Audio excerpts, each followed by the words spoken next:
સાવરકુંડલા બન્યું અયોધ્યા ધામ।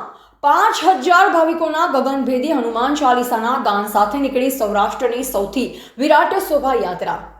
રજવાડી ઠાઠ સાથે પ્રભુ શ્રીરામ નગરચર્યાએ નીકળ્યા। શ્રદ્ધા અને સંસ્કૃતિનો અદ્ભુત સંગમ। ચૈત્ર સુદ નોમ એટલે મર્યાદા પુરુષોત્તમ ભગવાન શ્રીરામનો પ્રાગટ્ય મહોત્સવ। આ પાવન અવસરે સાવરકુંડલા નગરી સાક્ષાત અયોધ્યા ધામમાં પરિવર્તિત થઈ હોય તેવો ભક્તિમય માહોલ જોવા મળ્યો હતો। 1972થી અવિરત ચાલતી પરંપરા મુજબ આ વર્ષે પણ શ્રીરામ જન્મોત્સવ સમિતિ દ્વારા આયોજિત શોભાયાત્રાએ ભવ્યતાના તમામ સિંહાચિહ્નો અંકિત કર્યા। શોભાયાત્રાનું મુખ્ય આકર્ષણ પ્રભુ શ્રીરામનો રજવાડી રથ અને કલાત્મક રીતે શણગારેલા ટ્રેક્ટરોની ઝાંખીઓ રહી હતી।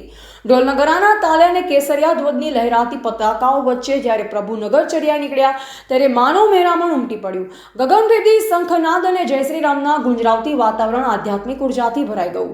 આ મહોત્સવની સૌથી દિવ્ય ક્ષણ 5000થી વધુ શ્રદ્ધાળુ દ્વારા કરવામાં આવેલ સામૂહિક હનુમાન ચાલીસાના પાઠ હતા। એક સાથે ગુંજી ઉઠેલા મંત્રચાર ઉપસ્થિત સૌ કોઈને મંત્રમુગ્ધ કરી દીધા હતા। આ સમૂહ ગાન સાવરકુંડલાની એકતાને અતૂટ શ્રદ્ધાનું પ્રતીક બન્યું હતું। આ શોભાયાત્રા ચુસ્ત પોલીસ બંદોબસ્ત અને સ્વયંસેવકોના શિસ્તબદ્ધ સંચાલન હેઠળ આ વિરાટ શોભાયાત્રા અત્યંત શાંતિપૂર્ણ અને ઉત્સાહજનક માહોલમાં સંપન્ન થઈ હતી। નગરના વિધમાર્ગ પર સ્થાનિક અગ્રણીઓ અને સામાજિક સંગઠનો દ્વારા શોભાયાત્રાનું પુષ્પવર્ષા સાથે ભવ્ય સ્વાગત કરવામાં આવ્યું। શ્રીરામ જન્મોત્સવ સમિતિએ આ ધર્મોત્સવને સફળ બનાવવા બદલ તમામ નગરજનોને વહીવટી તંત્રને હૃદયપૂર્વક આભાર વ્યક્ત કર્યો હતો। રિપોર્ટર કિશોરભાઈ ખુમાણ, સાવરકુંડલા। જય શ્રી રામ।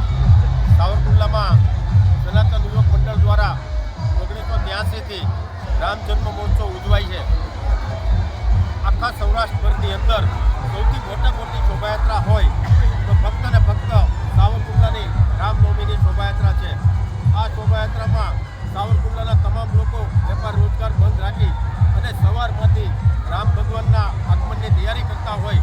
બપોરના 2 વાગ્યાનો 50થી 60 ડિગ્રી જેવો તાપ હોય છતાં સાવરકુંડલાની પબ્લિક આમાં રંગે ચંગે જોડાય છે અને સર્વે હિન્દુ ભાઈઓ આમાં સાથ સહકાર આપે છે। અને તમે જોઈ શકો છો સાંસ્કૃતિક વેશભૂષાઓ અલગ પ્રકારના વેશભૂષાઓ કરી અને લોકો એમાં આવતા હોય છે। આપ સર્વે જોડાણા તે બદલ આપ સર્વેનો ખૂબ ખૂબ આભાર। જય શ્રી રામ।